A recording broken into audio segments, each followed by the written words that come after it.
E aí, galera, beleza? Como é que estamos? Will aqui da R2, diretamente da nossa sede, para apresentar para vocês de novo o Inspira. Inspira é o nosso projeto que vai fazer com que você pense um pouquinho sobre assuntos diferentes, talvez até sobre temas cotidianos, mas com uma ótica totalmente diferente do que você sempre viu. Na semana passada, a gente teve um puta de um painel falando sobre o futuro dos eventos, e aí a gente falou com gente que faz a coisa acontecer em todos os lugares do país. A receptividade foi tão positiva que a gente deixou ele online lá no link da R2.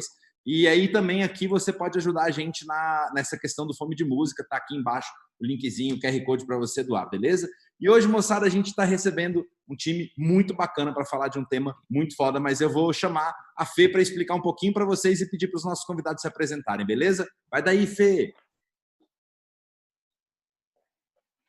Com o som vai ficar mais massa, Fê! Foi mal, eu pausei o som. Boa noite, gente, tudo jóia? Agradecer aí o convite, uma honra estar aqui ao lado dessas pessoas aí maravilhosas, figuraças. Estou aqui em nome da Caixa, que é a parceira aí da R2, que fez sua inspiração, está aqui com inspiração também. E hoje a gente vai estar falando de consciência, né, de inovação consciência. A gente trouxe algumas pessoas para poder a gente estar explicando um pouquinho, falando de biomimética, vamos falar um pouquinho desse cenário que a gente está aqui hoje. Então, eu vou passar um pouquinho a bola para a Diane começar, né, para a gente começar a falar, né, sobre o que é essa abordagem, sobre como que a gente pode tá olhando para a natureza e aprendendo com ela, né? Eu acho que, para mim, a grande lição que, nos meus estudos de biomimética, e pensando muito nessa nova consciência, né, nesse futuro desejável que a gente quer alcançar, é como que a gente pode aprender com essa mãe natureza aí que a gente esqueceu ao longo da nossa tempo aí de sociedade, né? Então, vamos aí passar a explicar aí um pouquinho quem são os convidados. A gente tem uma tríade aí bastante massa para a gente poder tocar o papo aqui hoje. Então, Diane, pode falar, se apresenta aí para a gente. Obrigada. Obrigada pelo convite da R2, né? Todos vocês, é um prazer estar aqui com vocês. Estou super feliz e estou super animada para a nossa conversa sobre inovação consciente. Trazendo um pouquinho de quem eu sou, né? Do que eu faço, além de abraçar árvores. Eu sou engenheira e trabalho com biomimética e com inovação consciente. Então, a minha empresa, a Amazul, é uma empresa onde a gente transforma a inteligência da natureza para encontrar soluções para os desafios das empresas. Então, hoje a gente trabalha com consultorias, com palestras, com talks, com mentorias, né, com a educação também, além da consultoria. E aí, para quem nunca ouviu falar de biomimética, eu vi que a Fê já estuda o tema também, né? A biomimética é aprender com a natureza. Então, o que a gente faz na prática tendo a biomimética como ferramenta de inovação, né? A gente olha para a natureza como mentora, como modelo, medida e mentora dos nossos desafios. Isso muda um pouco a nossa lógica de pensamento, né? A gente sai de um pensamento que é mecanicista e linear, que até então a gente vem vivendo isso fortemente, né? Revolução industrial, revolução agrícola. A gente começa a entrar numa lógica mais de um modelo cíclico do mundo biológico, onde a gente começa a pensar sistemicamente e biologicamente, né? Então, isso é muito transformador, porque a gente começa a entender a sustentabilidade e a inovação de uma maneira integral. Inclusive, o Steve Jobs, ele fala, né, que ele acredita que as grandes transformações do século XXI vão vir através da interseção entre biologia e tecnologia. Então, realmente é isso que hoje, com a biomimética, a gente consegue levar para as empresas, e que aqui a gente vai conversar de uma forma que vocês também possam se inspirar e entender a natureza como mentora aí para desafios pessoais e também profissionais. De bola, obrigada, Gi. Fala, Chicão. Falar no silencioso realmente complica a vida de quem está do outro lado, né? Então, praticamente inviável, Chicão. Pois é, a gente arruma uma inviabilidade técnica aqui, né? Então, gente, muito boa noite. Eu fico feliz aí pelo convite, me sinto honrado de estar aqui com vocês, pessoas queridas, amigos enfim, eu sou Chicão e meu apelido é Francisco Nilson e eu sou diretor de sustentabilidade da R2 Produções, e, enfim, temos um histórico aí com eventos sustentáveis aí que começa lá em 2011 e termina aí com o fim dos eventos, temporariamente, quem sabe, com o coronavírus. Mas, enfim, estamos aqui. Obrigado aí pelo convite mais uma vez e espero contribuir positivamente aí para a nossa conversa. De bola. Paulo? Pessoal, em primeiro lugar, eu gostaria de agradecer o convite do Chicão, também parabenizar aí pelo projeto do Inspiração, feito aí por gente boa para gente boa, então é um prazer estar aqui com vocês hoje. Meu nome é Paulo Augusto, eu sou estudante de Engenharia Ambiental na UNB, fundei e estou como diretor criativo na marca Dobe, e também sou vice-presidente, estou como vice-presidente no Instituto Glória, que é basicamente uma plataforma de transformação social focada em acabar com a violência contra mulheres e meninas. E uma das perguntas aí que eu acho que seria muito bacana da gente começar essa discussão hoje seria definir o que significa a inovação consciente para a gente, né? E para definir isso, eu gostaria de destrinchar essas duas palavras. Para clarear primeiro o sentido de inovação, vale ressaltar qual que é a diferença entre descoberta, invenção e inovação. Basicamente, a descoberta é um fato do mundo físico ou científico que precisa ser validado socialmente. Por exemplo, descobriram que existe sal no oceano, ou descobriram um novo planeta, e a comunidade científica reconhece que aquele objeto visto no telescópio é de fato um planeta. Já a invenção é um construto físico ou intelectual. Geralmente resulta aí em um desenho ou em um protótipo. Por exemplo, a gente tem a bicicleta, é um tipo de invenção.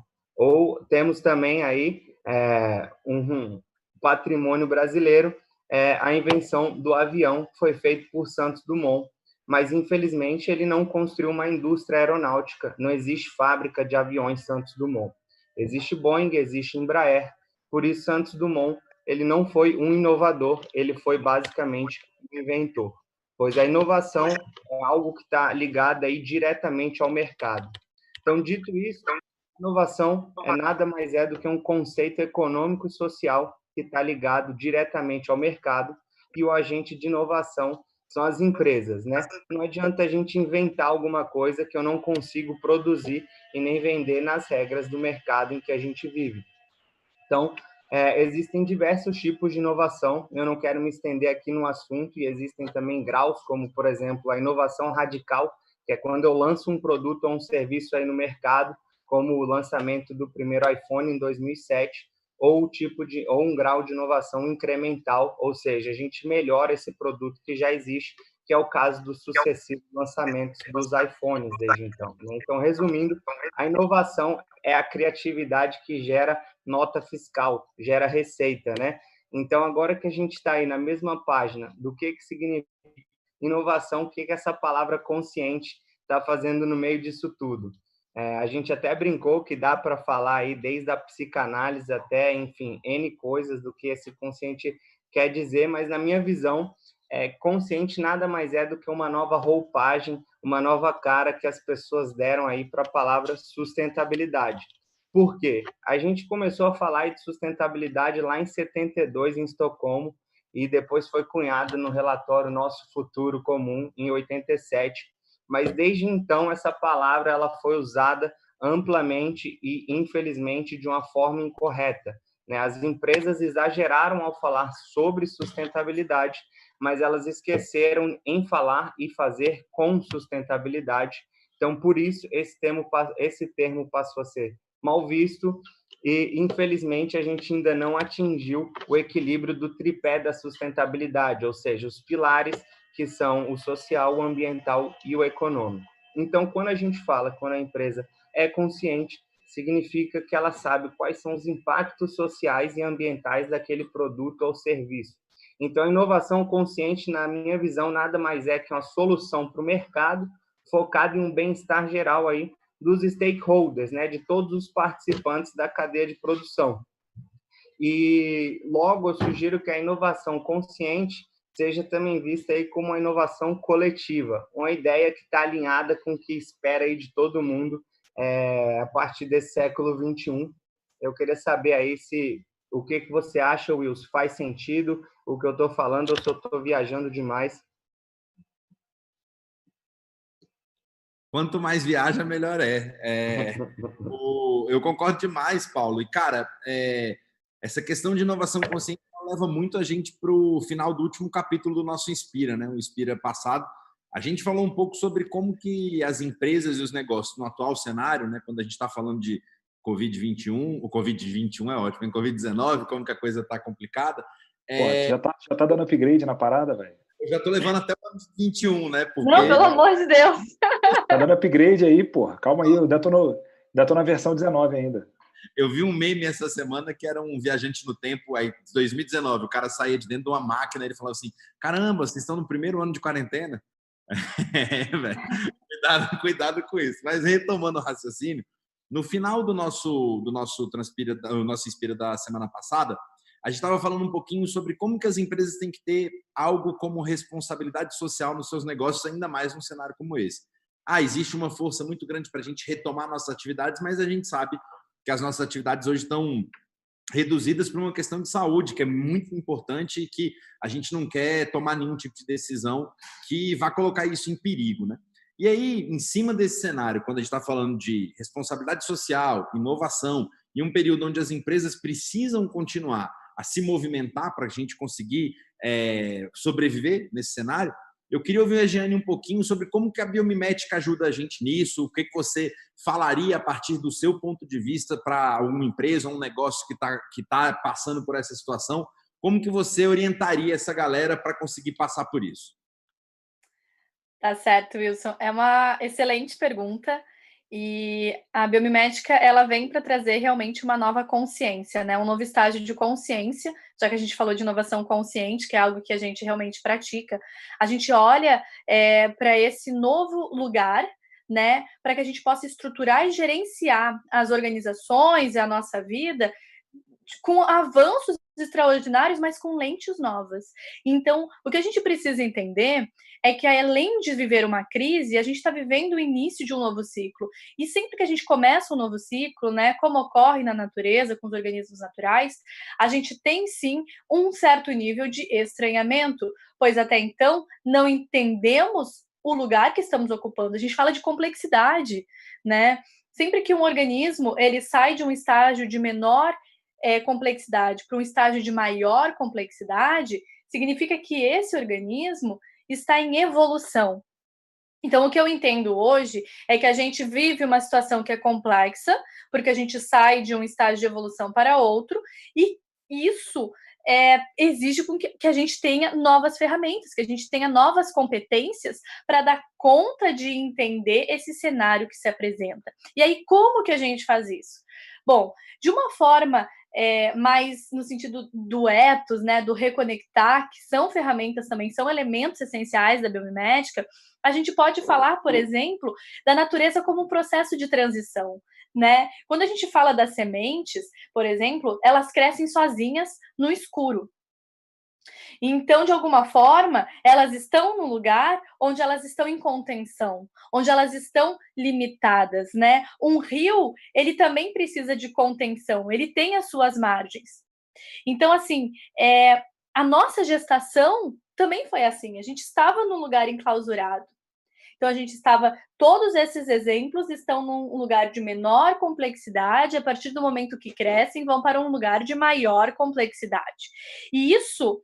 esse lugar que a gente se encontra agora, falando, né, de uma quarentena, falando de isolamento social, falando de reinventar nossas formas de se relacionar, nossas formas de trabalhar, talvez seja esse lugar onde a gente encontra limites, mas que a gente também pode se questionar o que é que a gente vai fazer a partir desse limite que está sendo nos impostos. Como é que a gente vai evoluir para criar algo de revolucionário, né, de evolucionário, sair de um lugar de menor complexidade, de menor consciência, para um lugar de maior complexidade, de maior consciência. Eu acho que essa responsabilidade é muito importante que a gente tenha como consciência, né? A gente integrar isso como indivíduos para que a gente possa impactar a sociedade de uma maneira positiva também. Porque isso vai ser muito pedido para que a gente possa, de fato, fazer parte desse novo cenário, porque são tempos pós-normais. O que é um tempo pós-normal?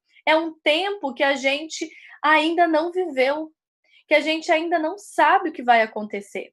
Então a gente pode fazer duas coisas. A gente pode ficar super ansiosos, né, se sentindo presos e limitados, se sentindo perdidos, ou a gente pode começar a entender que tudo na natureza passa por transições.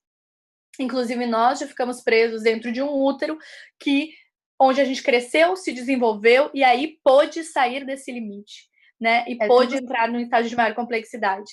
E eu acho que a gente olhar para isso dá um afago também, né? No sentido da gente entender que vai ficar tudo bem, né? Eu sempre gosto de olhar para as coisas com uma lente muito otimista, com uma lente muito positiva, porque eu acho que só assim a gente consegue, de fato, criar cenários futuros que possam refletir o que a gente quer viver, né? Então, eu gosto bastante dessas lentes de nos reinventarmos dentro de estágios de complexidade. Irado. Gi, antes de eu passar para o Chicão, só para a gente aterrissar um pouco o seu ponto, né? Porque a gente está aqui falando de biomimética como se, né, todo mundo entendesse o que é, o conceito. Aquela conceitualizada Enem para a gente, assim, caiu na prova. O que é biomimética? Como que você... Bom, Wilson. E eu também já saí filosofando aqui, né? E aí também não facilitei. Gente, assim, primeiramente, biomimética é uma ferramenta de inovação, tá? Biomimética vem do grego bio, que é vida, e mimesis, que é imitação. Então, uma imitação da vida. Como que a gente faz isso? A gente tem uma metodologia que se chama Biomimicry Thinking. A gente tem ferramentas, né, além do Biomimicry Thinking, como Life Principles, elementos essenciais. Então, tudo isso possibilita que a biomimética ela não seja apenas uma ciência ou uma filosofia.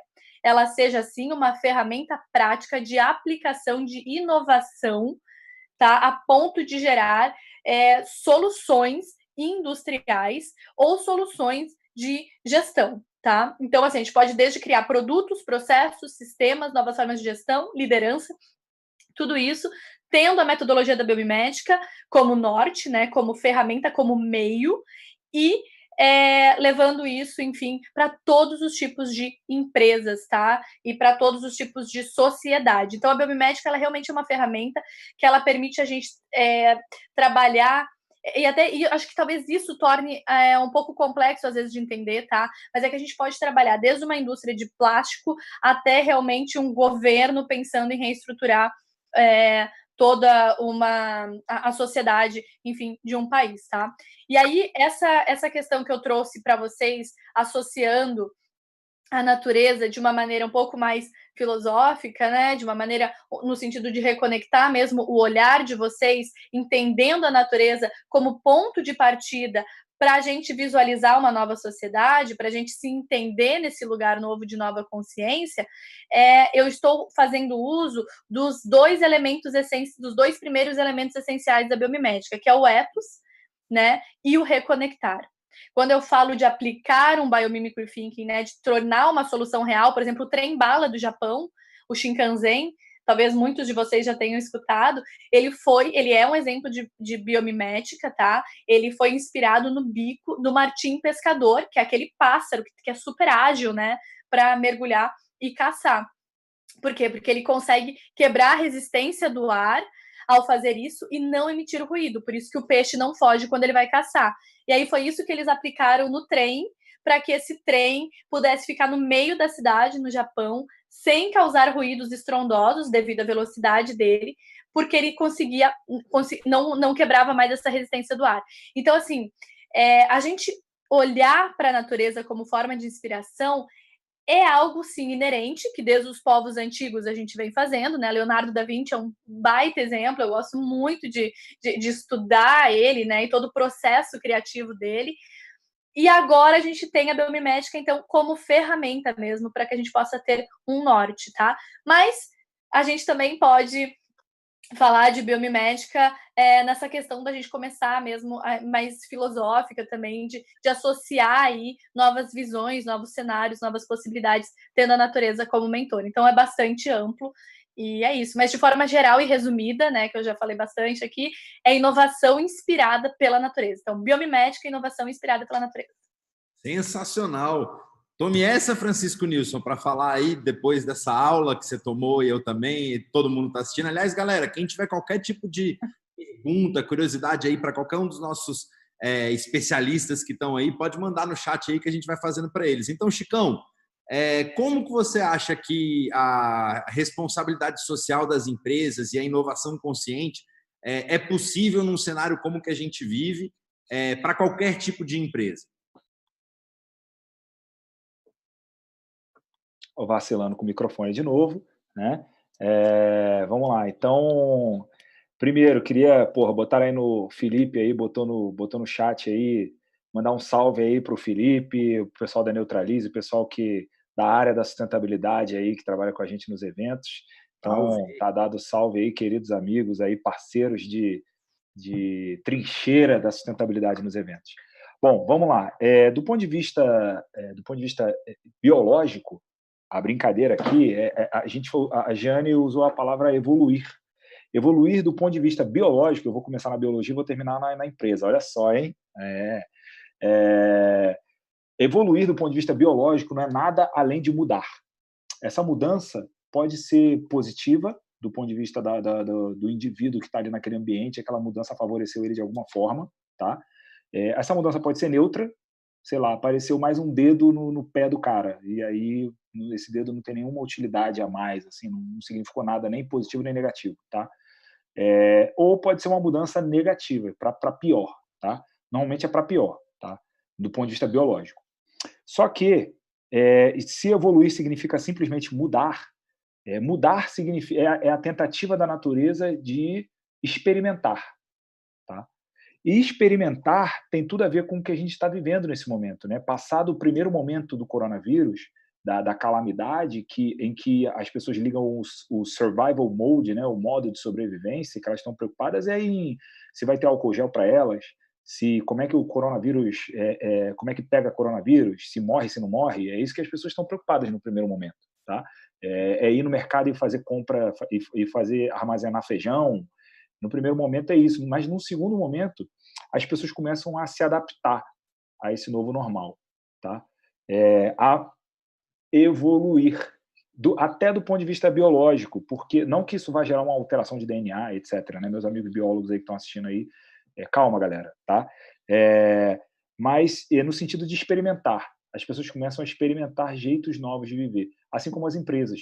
Qual foi a primeira reação das empresas da multinacional de automóvel ao negócio local aí da tua esquina, né? A primeira reação de todo mundo foi se retrair. Foi a reação de pânico das empresas, tá? Então, a gente viu o cancelamento de programas socioambientais e de sustentabilidade em massa pelo mundo, tá? Depois eu posso mandar umas referências aí sobre isso, enfim. A gente viu o amplo cancelamento disso, tá? E, num segundo momento, o que está acontecendo, galera? No primeiro momento, não se falou de sustentabilidade, só se cancelou os programas de sustentabilidade das empresas. Só que agora a gente está na segunda onda, pelo menos no Brasil, tá? Na Europa também, né? Assim, que é essa onda de experimentar, de tentar viver o novo normal. Essa experimentação nova, a pessoa não tem como escapar da sustentabilidade, porque o que a gente está vivendo agora é muito diferente da crise de 2008. A crise de 2008 era uma crise financeira, ou seja, era uma crise sobre quem tem liquidez, quem tem capital e quem tem solidez perante a sociedade. É uma crise disso, tá? A crise que a gente está vivendo agora é na economia real. Ela começou na economia real. É uma crise de saúde. Então, não é sobre quem tem capital. As marcas agora estão preocupadas com a visão que a sociedade tem sobre elas, porque é isso que vai fazer elas sobreviverem ou não, pelo menos ficarem no estado de hibernação e depois continuarem crescendo fora do ambiente de crise. Então, as marcas estão preocupadas com será que a minha marca vai continuar sendo considerada relevante nesse novo normal, né? Então, esse é o momento que as marcas tem que experimentar, não tem jeito. A experimentação é agora a tônica. E você imagina um contexto onde as pessoas estão em amplo sofrimento, um contexto calamitoso, uma marca começa a fazer experimentações pouco éticas, pouco conscientes.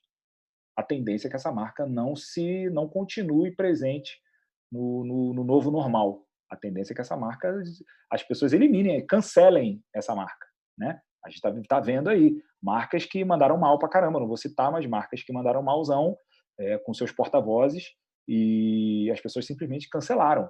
Pessoas que são marcas no Instagram, né, foram canceladas há 2 semanas atrás. Por quê? Porque existe agora esse crivo ético, social, está muito forte. Então, sem querer puxar a sardinha para o lado da sustentabilidade, acredito que não há outro caminho, galera. A gente, como a Giane falou, a gente chegou no limite, galera. Não é possível que o nosso desejo é ilimitado e a gente está vivendo num planeta limitado. O desejo humano não pode ir além do que o planeta tem para oferecer, senão a gente vai virar a nova praga de gafanhoto do universo. Vamos ficar mudando de planeta em planeta, detonando os planetas, né? Então, enfim, resumidamente aqui, evoluir é mudar, é experimentar, e esse é o momento de experimentar das empresas e experimentar sem um paradigma ético por trás. Meu amigo, vocês não vão durar. Se você, do outro lado, aí tá querendo experimentar loucuras que as pessoas vão duvidar ou vão questionar, eu recomendo que você não faça isso, pelo menos nesse momento. Excelente, Chicão. Pô, que contribuição. Muito bom, muito bom. Paulo, deixa eu te fazer essa mesma pergunta para a galera, mas já vou até te dando exemplo, né? A gente viu muita empresa do ramo de moda reinventando o negócio em prol do bem comum, né? Muita empresa de malha, muita empresa de corte e costura trabalhando para fazer máscara e para conseguir colocar isso à disposição das pessoas. Como que você enxerga essa atração e como é que você vê esse momento quando você está falando da responsabilidade social que uma marca tem junto ao mercado? Perfeito, Igor. Cara, basicamente eu acho que esse é um momento que todo mundo foi obrigado a parar e olhar o que a gente faz, por que a gente faz e como que a gente faz tudo na nossa vida. Mesmo quem ainda quis aí brigar com quarentena ou com esse momento, não teve opção a não ser realmente parar e começar a refletir. As marcas elas têm uma responsabilidade social muito grande, então agora é um momento para as marcas de todos os segmentos se posicionarem de uma forma positiva e otimista perante o momento, trazendo informação dentro daquilo que a compete, né? E aí você me falou aí, por exemplo, o exemplo da área têxtil, que está confeccionando máscaras para a população. Cara, eu acho que existem casos muito específicos, como uma Off-White, que tem aí o seu item mais procurado no primeiro trimestre de 2020, aquela máscara da Off-White, mas isso daí a gente está falando do creme de la creme dentro da indústria da moda, né? Para todos os outros players que não jogam o jogo nesse nível, eu acho que esse é um momento de conseguir viabilizar soluções práticas para a sociedade, né? Então, no primeiro momento, conscientizar, né? Então, o que é o coronavírus, quais são as medidas necessárias aí para conter essa epidemia e o que a gente pode fazer dentro dessa nova normalidade, né? Então, a busca do autoconhecimento, alongamentos que sejam possíveis dentro de casa, porque agora você não tem mais academia, quais são os novos hábitos que você pode cultivar aí e pensar em gastar o seu tempo e sua energia para a gente passar por esse momento que, de fato, é um momento de evolução, mas é um momento difícil, né? Vidas são perdidas, muita coisa ruim acontece, a economia entra em basicamente um colapso, mas respondendo a tua pergunta diretamente, eu acredito que as marcas, independente do segmento, elas têm um papel social importantíssimo em principalmente conscientizar e trazer informação relevante dentro do seu ponto de vista para os seus consumidores. Qualquer marca hoje que tentar aí uma ação de promoção, sell, tipo de oversell, né, como eles dizem, ela vai ser muito mal vista, porque agora não é o momento de lucrar, agora realmente é um momento da gente parar e refletir e pensar para que lado que a gente vai nessa pausa rumo à evolução. Isso é muito doido, né? Eu fiquei colocando para falar. Perdão. Will? Oi, fala, Chicão. Desculpa, rapidão. O Paulo, complementando o que você falou, rapidamente, o que está em jogo agora nesse contexto do coronavírus, galera, é o resgate do papel social ou socioambiental das marcas. Por que uma marca existe? Uma marca existe para jogar mais lixo no mundo? Uma marca existe para explorar a mão de obra alheia? Por que uma marca existe? Uma marca existe para resolver problemas das pessoas, trazer soluções para a vida das pessoas.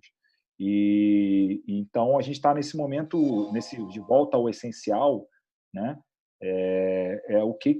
Qual é o papel social das marcas? Eu vejo muito fortemente isso, né? Desculpa, Fê, manda brasa.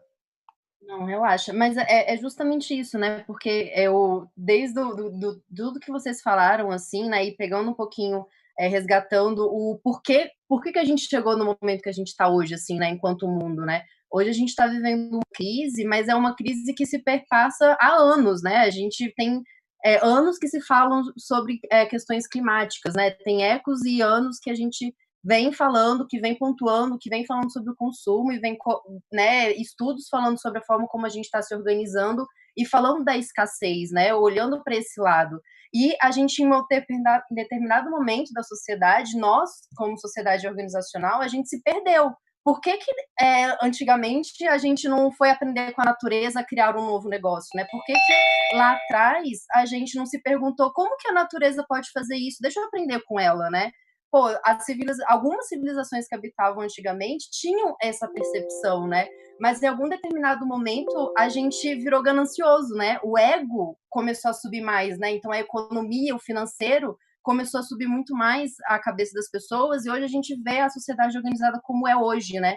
E porque agora, e é muito legal porque a gente está dentro de uma crise que é triste pra caralho, que é problemática pra caralho, mas a gente está entendendo que a gente está vendo uma nova organização enquanto sociedade que a gente não via até hoje, né? A gente está vendo muito mais uma cooperação muito mais forte em questões de mundo, né? A gente não tinha esse nível de engajamento, esse nível de organização para poder combater a crise climática que está aí há muito tempo, né? Criando várias diretrizes, né? A ONU interviu para criar diretrizes para a gente poder criar uma estrutura de sociedade que consiga se organizar melhor, né? E se a gente for entrar aí dentro da economia, né, e dentro da biomédica, a gente estuda, né, que a economia a gente tem que estar atrelada com a ecologia, né? Então, dentro da natureza, a gente há competição, sim, né? Há essa forma de até para poder a gente conseguir evoluir enquanto espécie, né? Mas nós, seres humanos, a gente tem uma mentalidade de criar coisas, né? Que aí vem a inovação, vem as novas experimentações que a gente tem, né?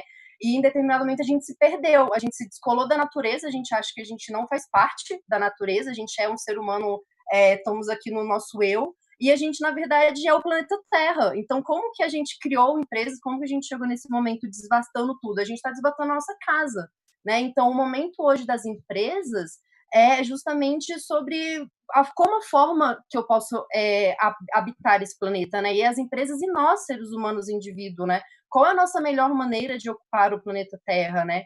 E aí a gente precisa entender, né, esse equilíbrio da cooperação e da competição, né? Qual que é esse equilíbrio dinâmico enquanto sociedade a gente precisa se estabelecer, né? Achar esse limite, porque essas duas coisas têm que acontecer, né? E hoje está descolado, né? A gente descolou isso, né? Então, como que a gente pode aprender com o que a gente fez no passado? E é curioso que eu estou lendo um livro, né, que eu achei muito massa, que a gente não pode, não é que não pode, né? Mas o aprender com o passado, a gente ainda pode continuar no erro, né? Então a gente tem que ter a percepção de aprender com o futuro que está emergindo. Então, o que a gente pode aprender no momento que a gente está vivendo hoje, tanto pessoalmente, porque é um resgate, não adianta nada a pessoa que está gerindo aquela empresa ela está querendo mudar a empresa se ela não muda ela mesma. Se ela não mudar a consciência como ela está habitando o planeta Terra, a empresa, de nada adianta ela ter lá algumas coisas, algumas medidas, sendo que não está sendo verdadeiro, né? Tem que ter esse resgate do eu, né? Tem que ter essa reconexão com a natureza, com o seu, o que eu estou habitando, como eu posso estar, né, dentro de fazer essas coisas dentro do planeta, né? E aí a pergunta que eu queria colocar aqui para vocês é justamente isso, assim, né? O que a gente pode perceber, o que a gente pode entender enquanto equilíbrio, o que é saudável, né, para minha empresa, para o eu e para a sociedade, né, onde eu estou habitando, né? Quais são as ferramentas, quais são os processos, o que a gente pode enxergar e para poder trazer isso pro eu, né, para o momento pessoal de cada um, assim, porque vão ter casos e casos, né? Ficou clara a minha pergunta? Eu não sei. Faz um extrato aí, faz um extrato aí. Só para complementar, que eu achei muito boa a tua observação, Fê, que você falou da administração, né, do eco e da questão do dinheiro. E aí o Satish Kumar, que é o fundador da Schumacher College, né, talvez muitos de vocês, inclusive, que estão nos assistindo, já devem ter escutado falar nele, e eu tive a oportunidade de estudar, tá, com ele, né, dele ser meu professor na Schumacher College de Londres. E foi, assim, um grande privilégio, e ele traz justamente o conceito de economia e ecologia. E eu gosto muito da gente olhar o que significa a palavra, porque eu acho que as coisas começam a fazer muito mais sentido, né? Então, ele traz justamente isso, que a gente sai do século da economia e entra no século da ecologia. E aí, o que quer dizer isso, né? Eco representa a casa, né? O nosso planeta casa, que é o planeta Terra. Logia é estudo e nomos é administração, tá? Então, se a gente falar de economia, significa que a gente está administrando a casa, administrando o planeta. O que faz muito sentido a gente relacionar isso justamente com a parte financeira, né? E aí, quando a gente fala de ecologia, a gente fala do estudo desse planeta casa, né? Do estudo desta Terra. E o que a gente percebe é que se a gente sai do século da economia e entra no século da ecologia, significa que a gente até então estava administrando algo que a gente não conhecia, ou que não conhecia tão bem, né? Então, esse movimento de transição que a gente vê acontecer agora, e que a gente vê fortemente, né, as empresas sendo cobradas, as pessoas muito assim voltadas para a questão do autoconhecimento, questão de recuperar, de se reconectar com a natureza. E até na quarentena, as pessoas muito mais conscientes de como sentem falta de estar na rua, né? Ah, eu queria ir num parque, eu queria ir para a praia, eu queria... Ou aqueles que puderam, né? Ah, eu vou ir para a fazenda, eu vou ir para a praia. Então, assim, como a gente precisa da natureza, né? Então, assim, como que a gente faz para que ela se conserve e que, consequentemente, nós nos conservemos também como espécie, né? Porque, eventualmente, se colapsar os recursos naturais que nós precisamos, nós como espécies deixamos de existir. Mas as outras espécies vão se adaptar às mudanças e vão evoluir para sobreviver. A gente é que talvez não consiga fazer o mesmo, né? Então, essa consciência ecológica é muito importante. E aí, o que significa? A gente sai de um século da economia, onde até então a gente só administrava recursos, né? E entra no século da ecologia, que a gente passa a querer conhecer mais o planeta, a estar mais em contato com ele, né? E aí a gente começa a trocar nossas lentes e entender que a gente pode aprender a aprender com a natureza, que isso é realmente um dos conceitos principais da biomimética, né? Então, só para realmente complementar, eu acho que é muito legal a gente ter essa visão de mundo, de que de fato entramos num novo século, né? Numa nova era, né? Numa era de mudanças constantes, de qualquer forma, né? Eu acho que se faltava um gatilho para a gente dizer se a gente entrou no século XXI ou não, esse gatilho se chama Covid-19. Eu acho que a gente já vinha com um somatório de possibilidades sendo colocadas desde os anos 70, dos anos 60, 70, o conceito de ecodesenvolvimento, o small is beautiful, menos é mais, minimalismo, contracultura em geral, contracultura na alimentação, que aí deu origem ao vegetarianismo, veganismo, contracultura na sexualidade, que deu origem à diversidade sexual que a gente observa. Enfim, isso tudo foi colocado a partir dos anos 60, 70, e desde os anos 60, desde a década de 60, 70, que se fala que uma mudança vai acontecer, que do jeito que está não dá mais, e vivemos várias crises, e agora finalmente, a gente tem uma crise que está claro na cabeça de todo mundo que existe um novo normal aí, que o normal do século XX não vai funcionar. Assim como os historiadores dizem que o século XX começou na Primeira Guerra Mundial, né? Primeira Guerra Total, Primeira Guerra que mobilizou um país inteiro, também de aniquilação em massa de populações, né? Então, que era uma coisa inédita, e isso marcou muito o século XX, e o século XXI começou com o Covid-19, com incerteza, com especialistas há tempos dizendo que ia dar problema, e deu, muito parecido com o que a gente vê na área socioambiental, né? Com mudança do clima, e os tomadores de decisão ignorando o problema até que dá o problema. Ou vocês acham que seria... O que vocês acham que sairia mais barato? A gente se preparar para uma potencial pandemia de um vírus qualquer ou remediar tudo que já está acontecendo com essa pandemia agora, né? Imagina o dano econômico, deve ter alguma pesquisa disso, né? O tamanho do dano econômico que já está colocado. Será que esse dano econômico aplicado ao longo dos últimos 10 anos atrás, anualmente, a gente já não estaria prontinho para receber uma coisa dessa? E do ponto de vista biológico, eu afirmo para vocês, isso é só o começo. Quanto mais a gente avança sobre os ambientes naturais, mais a gente tem contato com o desconhecido e mais a gente vai ter contato com potenciais patógenos de alto potencial pandêmico. Então, eu afirmo para vocês, eu não consigo dizer quando, eu afirmo para vocês que a gente vai ter mais uma pandemia. Se a gente continuar como a gente vai, e o que é provável. Então, enfim, só para pontuar aí que essa crise do vírus é muito similar ao que a gente vive em questões socioambientais. Há tempos os especialistas dizem, vai dar problema isso aí, até que dá. Então, e aí fica todo mundo desesperado. Só fazendo um parênteses, disso que você falou, Chicão, eu li um texto do Capra, ele é também, eu não sei qual que é a formação dele, mas o Capra é aquele mocinho que ele é famoso dentro das pesquisas de... Isso, obrigada. E eu li um texto que ele postou dentro desse cenário da Covid sobre a visão dele, que também é super otimista, de 2050. E dentro desse texto, ele descreve como que a sociedade se organizou a partir dessa ameaça que a gente entendeu enquanto ameaça de espécie, né? E ele coloca como um marco mesmo, tipo assim, o Covid marcou a sociedade para entender que a gente pode não ter mais seres humanos daqui a alguns anos. Então, a gente começa a se reinventar de diversas maneiras, em todas as estruturas, de todas as formas que a gente vive enquanto sociedade. E aí ele pensa a visão de 2050, assim, né? O que a gente fez para poder sobreviver, né, a nossa espécie, assim. É fantástico esse texto. Só isso. Fala. Do ponto de vista, alguns amigos questionaram, né, nos últimos tempos aí, será que nós somos o vírus e a Covid é o anticorpo?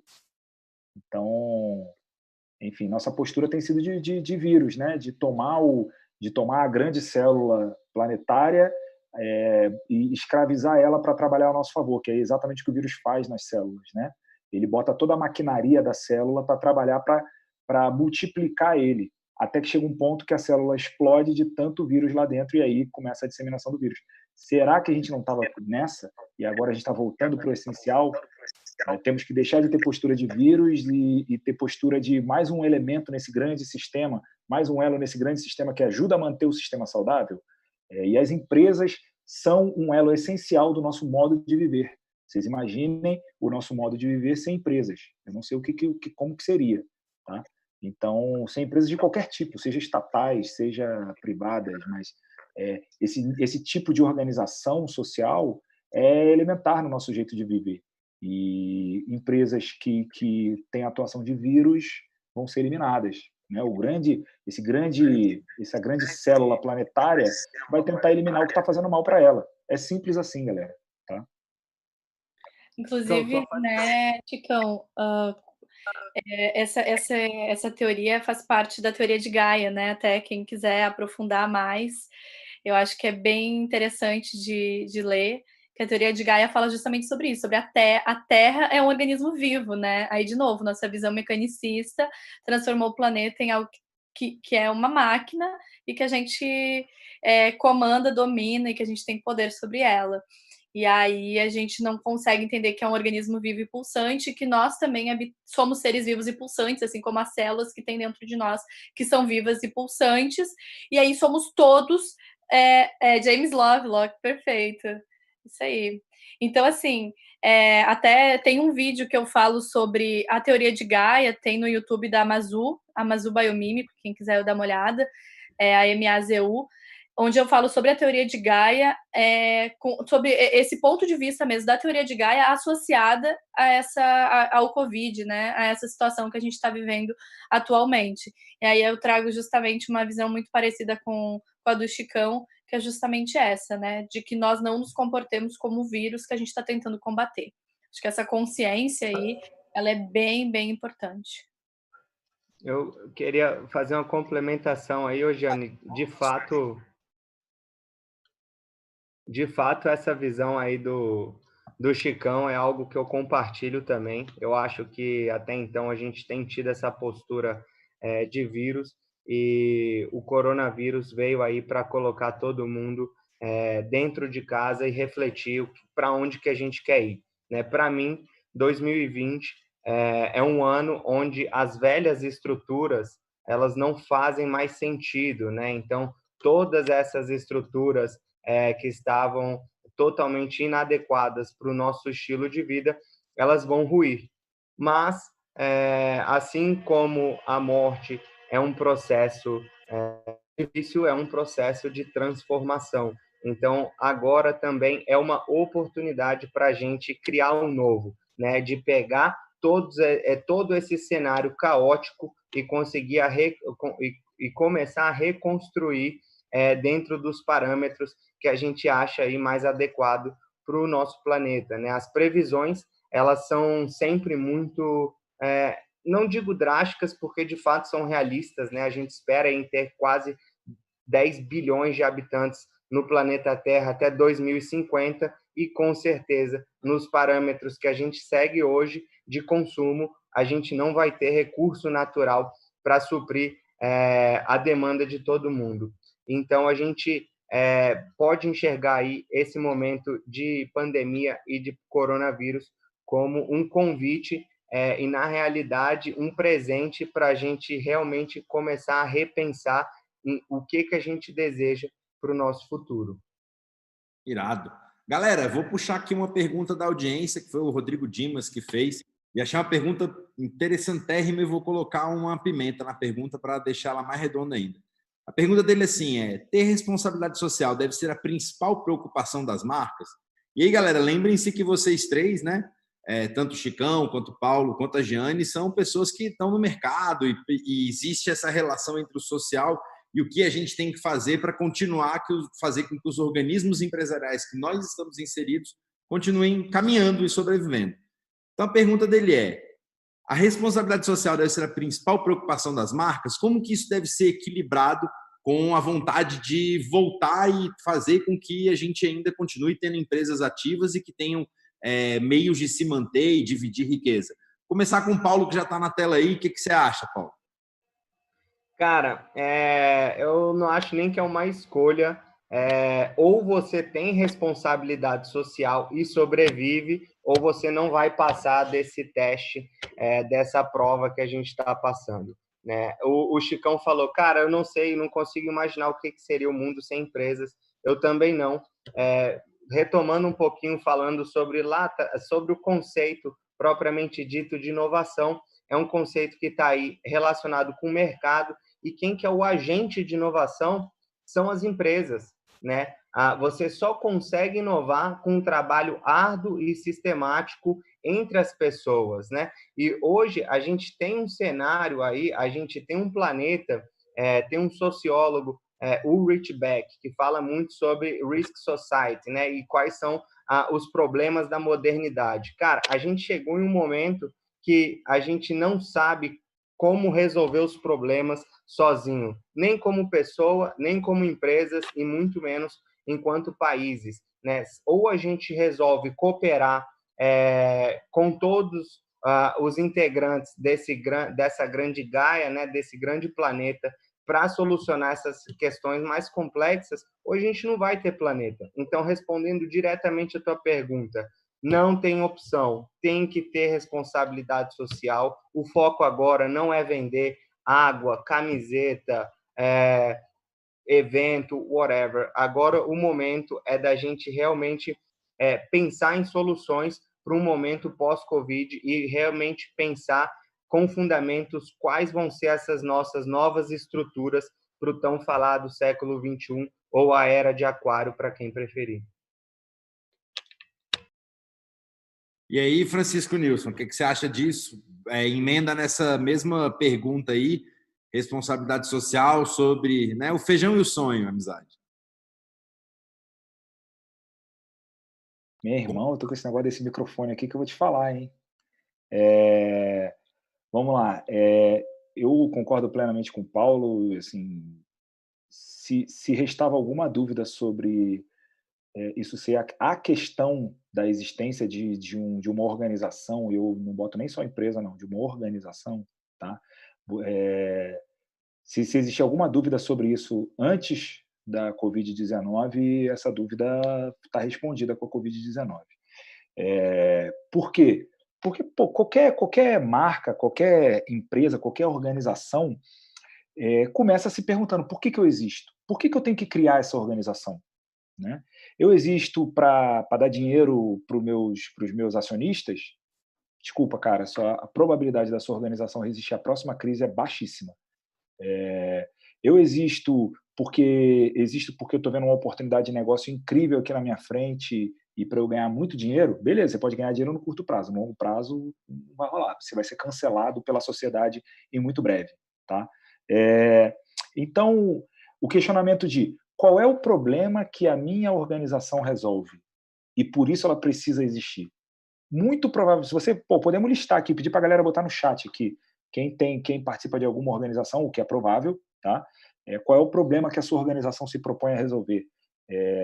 Eu tenho certeza quase absoluta de que as respostas serão relacionadas a alguma questão social ou ambiental. É para isso que as organizações existem. É para as pessoas, é para o planeta. Então, ou é para as pessoas que vão fazer o bem para o planeta. Então, eu não vejo outra coisa. Se você começou a sua organização por dinheiro, então encha o bolso de dinheiro agora, tá? Porque na próxima crise talvez você não esteja mais aí. Então, se você quer ter um projeto, se você tem uma visão de, médio prazo que seja, desculpa o palavrão aí, tá, gente? No final posso cantar uma música aí, quem se ofender. Falo muito palavrão, foi mal. E então, se você acha que a sua organização vai sobreviver no médio prazo, cara, o propósito de existência dela tem que ter alguma coisa, resolver algum problema para as pessoas e ou para o planeta. Então é essencial, velho. Sei lá, não sei o que é mais fundamental que isso. É dinheiro?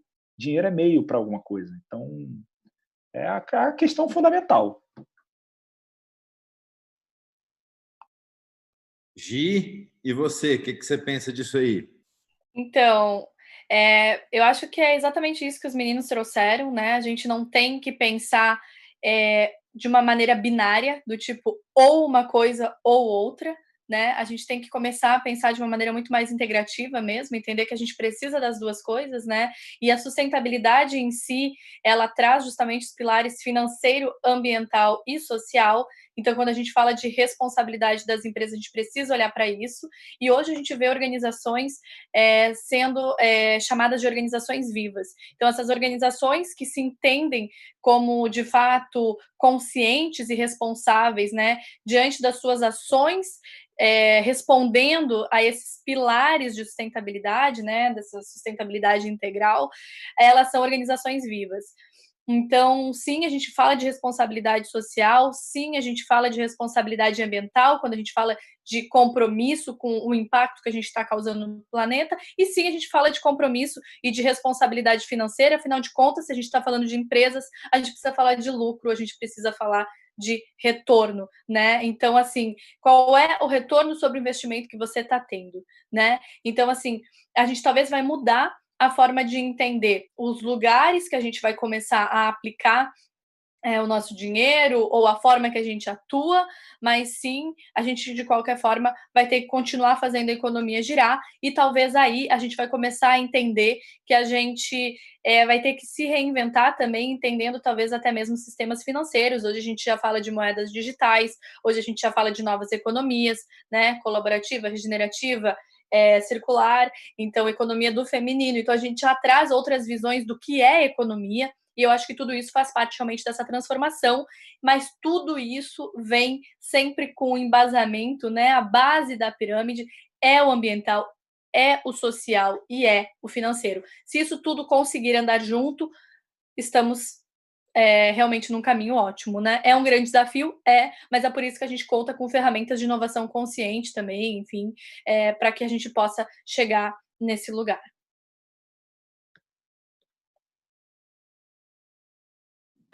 Show de bola. Eu acho que também tem uma coisa dentro dessa responsabilização social que a gente tem que entender que realmente não é uma coisa diferente, né? A gente tem que cristalizar isso pra gente, né? Eu acho que tá aí a essência, né? A gente começar a cristalizar que não existe fazer alguma coisa e deteriorar e tá tudo bem. Não, não tá tudo bem. Você fez alguma coisa, você comprou alguma coisa, para onde que vai esse lixo? Qual que é a responsabilidade perante aquilo de onde vem, né? A gente começar a fazer essas perguntas, porque a gente começou enquanto sociedade, é muito simples, né? Deixa o meu lixo ali, vou, não sei para onde que vai meu lixo, né? A gente tem que começar a entender para onde que vão as coisas, né? Porque não é para o espaço, não tem um buraco negro onde tudo some. Então, essa responsabilidade social é uma coisa que tem que ser intrínseca, né? A empresa, as pessoas, né? Como que é a forma como eu dou para o mundo, né? Eu acho que a gente tem que começar a inverter um pouco essa percepção de beleza, como que eu posso cuidar da casa onde eu vivo, e não só a minha casa, mas a casa planeta Terra. Então, ter esse olhar de cuidado perante tantas pessoas dessa empresa, porque de nada adianta a gente ter uma responsabilidade social, minha empresa é lixo zero, a gente faz isso, a gente vai lá e doa, sei lá o quê, e aí a gente tem responsabilidade social se você trata o seu funcionário mal, se tem discrepância salarial dentro da empresa. Enfim, tem várias coisas que a empresa tem que entender onde ela está inserida, né? Qual que é o contexto social dela? Qual que faz o sentido, né? Eu estou dentro daquela cidade. Como que minha cidade atua? Quem são os meus fornecedores? Como os meus fornecedores me transportam aquilo que eu preciso, né? Então, a gente tem que pensar numa cadeia, né? É interdependência, né? A vida é interdependente, né? Então, um vírus que começou lá na China está no mundo todo em alguns dias que isso aconteceu. Então, olha como que a gente é conectado e interconectado cabulosamente, né? Então, a gente tem que começar a entender que se a gente mexe uma coisinha, tudo mexe junto, né? Então, é sobre essa nova mudança, né? Sair do paradigma que é o do triângulo, né? E para um paradigma circular, né? Então, é como que a gente consegue cooperar e entender que estamos juntos, né? E precisamos sobreviver, né? Então, quando a gente, né, pegando a inspiração da Biomimética, quando a gente olha e entende os sistemas de cooperação, os sistemas de como ser vivos eles funcionam, né?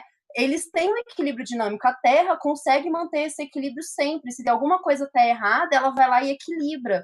Então, a gente tem que entender como que a gente consegue equilibrar os nossos sistemas sociais, né? Aonde que estão as pecinhas que a gente precisa regular para a gente poder ter uma vida mais tranquila e não só degradada, né? E cuidar de quem está principalmente em baixas condições, né, de vulnerabilidade. Então, a gente tem que entender que a pessoa que está ali em baixa vulnerabilidade, ela também é a gente, como a gente também é o passarinho que a gente ouve de manhã, assim. Então, tá tudo conectado. Então, e é isso, como você trouxe bem no começo, né, Gi? É complexo, né? A gente não tem a resposta, como o Paulo falou. Então, a gente precisa, agora mais do que nunca, conversar, unir uma empresa com a outra, unir uma pessoa com uma outra, bora entender, bora cooperar, bora entender o que está acontecendo aqui para a gente ter esse futuro que a gente quer desejável no presente, né? Se a gente não fizer o agora, o futuro ele vai continuar como a gente quer. Como a crise de 2008 aconteceu, o mundo continuou do mesmo jeito. As pessoas começaram a ganhar dinheiro depois de um ano, os milhões delas, assim. Então, eu acho que a gente tem que ter essa revolução micro, começando do pequeno mesmo, e deixa os gananciosos lá se fuderem, porque se eles não mudarem, aí, Baval, aí a gente vai revolucionar tudo. Se não vai no amor, vai na dor, né, galera? Pega aí, Revolução Francesa. É isso. A desconexão completa entre a aristocracia, entre a realidade que vivia a aristocracia no final do século XVIII e a realidade do povo parisiense. né? As pessoas na completa miséria e a aristocracia vivendo em completo luxo. Tem aquela frase clássica lá do se não tem pão, que comam brioches, né? Não sei nem se isso é verdade ou não, mas é uma frase que ilustra a desconexão entre os líderes da sociedade, as pessoas que estão numa posição alta socioeconômica, e o resto da sociedade. Quando essas pessoas não percebem o movimento que está acontecendo na base, a coisa acontece na dor, né? Então acontece na barbárie, na guilhotina. Veja também a independência do Haiti, foi do mesmo jeito. Colonizadores franceses oprimindo um povo africano escravizado, e que eram franca maioria, eles eram tipo mais de 90% da população. Quando eles se deram conta disso, o que aconteceu? Guilhotinou todo mundo, expulsou todos os brancos do país e fizeram a independência do país. E depois disso, isso virou o grande medo das elites na América Latina inteira, o haitianismo, né? Virou o grande medo das elites brasileiras que tivesse uma revolução de escravos similar. Então, assim, assim, galera, numa boa, se a gente perde essa conexão com a realidade da vida das pessoas, qualquer organização, qualquer instituição social, se a gente perde essa conexão com a realidade do que as pessoas estão vivendo, cara, ou a gente vai mudar por consciência, ou a gente vai mudar na barbárie. Não tem jeito. A história da humanidade está repleta de exemplos. Então, espero que esse coronavírus aí, galera, pensa, você já parou para pensar que a gente poderia estar vivendo o mesmo nível de pandemia, só que de ebola? Pararam para pensar o que seria do mundo se fosse, ao invés de coronavírus, ebola? Como é que a gente estaria em completo pânico, né? Muito mais do que já estamos. Então, assim, a gente deu uma sorte do caramba de ser Covid-19. Que seja um momento de girada de chave para a gente como sociedade, como aqui estamos falando do ponto de vista empresarial, né? Que seja uma virada de chave, o resgate do papel essencial das organizações. Acabou, velho, ponto. Tá? Porque a próxima pode ser de ebola e aí não vai ter organização nenhuma. Acabou. É simples assim. Então, enfim, eu estou vendo esse coronavírus aí como o momento, uma cutucada para a gente, para nós nos tornarmos gestores melhores nas nossas organizações, basicamente. Show, gente. Vamos fechando, finalizando aqui o nosso bate-papo. Temos algumas perguntinhas, eu vou trazer uma, e aí a gente já traz aí uma finalização de cada um depois da pergunta, para a gente poder ir encerrando aqui a nossa conversa. E aí, Chicão, já que você já está com a palavra, vou te trazer a pergunta aqui que está bem dentro da tua alçada, né? Mandaram aqui, né? Vocês acreditam que as 17 ODS da ONU agora irão se potencializar com a chegada das metas para 2030? Vamos lá. Se você me fizesse essa pergunta em fevereiro, eu tinha uma resposta. Agora, em maio, no meio da quarentena, eu tenho uma resposta diferente, e pode ser que no pós-quarentena eu tenha uma resposta diferente também, tá? A resposta que eu tenho hoje é: não sei. Por quê? Porque os 17 ODS foram pensados lá em 2012, na Rio+20, e foram lançados em 2015. É um contexto radicalmente diferente do que a gente está vivendo hoje. Ninguém tinha ideia, como diria o CEO da R2, ninguém tinha ideia no planejamento estratégico de que poderia ter uma pandemia no meio do caminho. Aliás, tinha ideia, só que as pessoas ignoravam, né? Os líderes mundiais ignoravam essa possibilidade. Mas, assim, eu realmente, os 17 ODS trabalham numa lógica pré-coronavírus. Pode ser porque basicamente eles são um mapa do caminho, um mapa de como chegar num mundo mais sustentável em 2030. Mas isso é um mapa imagina, galera, vocês estão navegando com um mapa de 2015 no meio de uma tempestade inédita. Esse teu mapa vai servir para alguma coisa? Não sei. Pode ser que depois de passar da tempestade esse mapa sirva ainda. Não tem ideia. Nesse momento não dá para responder. Então, pode ser que pós-coronavírus a gente tenha que ter um ODS 2.0 aí, né? Um ODS adaptado à nova realidade. É um bom plano, era um bom plano.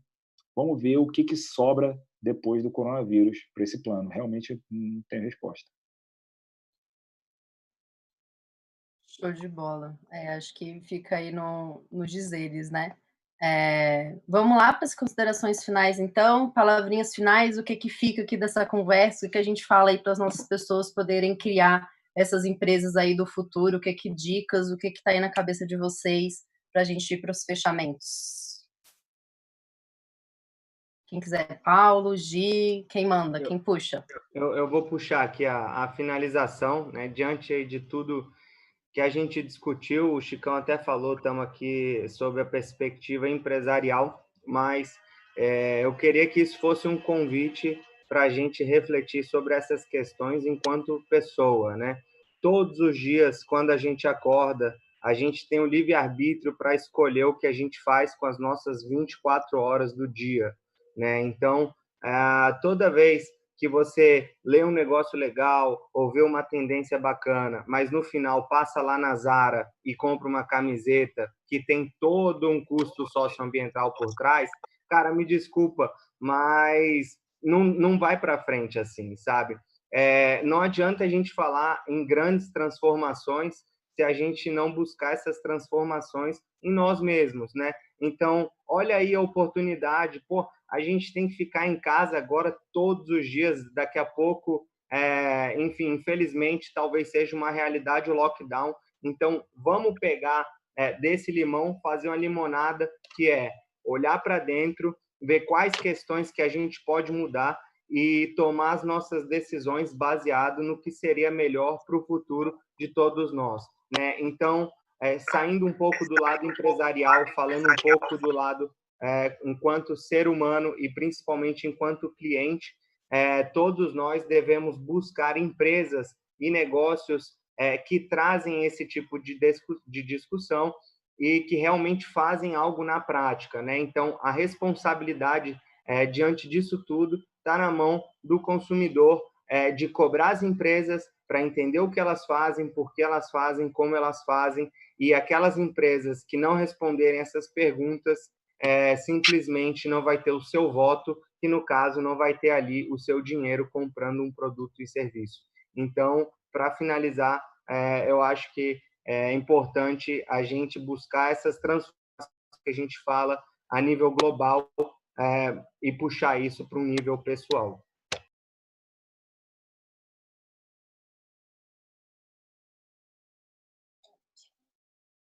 Próximo. Vai, Gi. Vou lá. É muito legal, eu faço das palavras do Paulo minhas também, né? Eu acho que nós, como consumidores, temos sim muita responsabilidade. Inclusive, eu tenho uma marca que a gente utiliza um material que é uma alternativa ao couro, né? Então a gente utiliza a fibra da folha do abacaxi para fazer os acessórios. E aí a gente sempre, as pessoas questionam, né? O custo do material é mais caro. Daí o que a gente tem hoje para responder é que a demanda e oferta, né? Enquanto as pessoas continuarem optando por comprar algo que não seja sustentável, que não tenha uma tecnologia, uma biotecnologia envolvida, né? As coisas ainda, essas coisas que são sustentáveis, elas vão ser mais caras, né? Não, eu não gosto de usar a palavra sustentável nesse caso, eu gosto de falar assim, talvez essa moda mais consciente, essa moda mais responsável, ela acaba sendo mais cara porque as pessoas não estão consumindo, né? Então, demanda e oferta. Então, acho que isso, a gente entender que a gente tem muito poder quando a gente comprar é um ato político, né? Comprar é um ato de poder. Então, a gente precisa ter muita consciência disso. E aí, trazendo isso também agora para mais para essa visão da biomimética, né? Como a Mazu, eu tenho algo também para acrescentar. A gente falou dos ODS de 2030, e a gente tem um estudo, tá? Do Fermanian Business and Economic Institute, que eles falam que até 2030 as inovações bioinspiradas vão gerar em torno de 425 bilhões de dólares no PIB dos Estados Unidos e 1,6 trilhões no PIB mundial. O que significa isso? Significa que, agora olhando com uma lente, né, de novo, mais otimista, que foi o que eu falei no início, que eu gosto bastante de ter, a gente vê que dentro de uma previsão de cenários, e aí, claro, a gente não estava considerando uma pandemia até então, né? O Instituto, claro, não considerava isso, mas aí, enfim, vamos olhar agora esse recorte, né? eles estavam prevendo que a bioinovação iria, sim, aumentar a ponto da gente ver o impacto de 1,6 trilhões de dólares no PIB mundial. O que isso nos mostra? Nos mostra que bioinovação é algo que está sendo pensado por diferentes tipos de indústrias. Então, desde a indústria de construção civil até a indústria de comida ou mesmo de indústria química, que seja, todo mundo vai ser impactado pela bioinovação, né? Pela inovação consciente. Então, o meu convite como empresária, como consultora, né, pessoa que trabalha diariamente com empresas que estão olhando para a inovação consciente como métrica, né, para medir realmente o sucesso daquilo que está fazendo, é que as empresas comecem a trazer isso o quanto antes para suas realidades, tá? Porque a gente acha que vai demorar, que para mim o meu negócio não vai ser afetado, e vai, né? Então, assim, comece a perguntar realmente o que tu pode fazer agora, dar o primeiro passo, e aí a gente vai começando a traçar o caminho. Eu acho que isso também, essa responsabilidade, ela tem que começar no hoje, no agora. E aí a gente constrói as empresas do futuro no presente.